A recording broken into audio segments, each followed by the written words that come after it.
Hey everyone, and welcome back to another video. And in this video, I'm going to show you how to hard reset your Govee TV Backlight 3.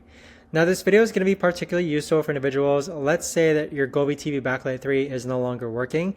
How do you actually go ahead and hard reset it? Now this video is going to be short, sweet, and simple, guys. There's not going to be a lot of steps involved, but the way to actually do this is that first you're going to unplug your Govee TV Backlight 3 from the wall socket, and then you're going to leave it unplugged for about 10 minutes.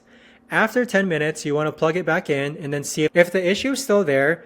The next thing that you want to do is that you want to hold the power button, which is this button here, and then you want to go ahead and press the middle button 4 times and then let go of all buttons. Once you do that, the lights on your Govee TV Backlight 3 should start flickering, and it should be resetting your Govee TV Backlight 3. Now once I did this helped fix my issue, and hopefully it does help fix yours. If you still have a problem with your Govee TV Backlight 3, I'd say contact Govee support and see if they can help you out.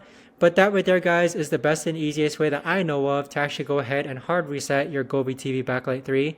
If you guys know of a better or easier way to actually do this, let me know in the comments down below. I would love to know. Thanks so much for watching, everyone, and I'll see you guys all in the next video.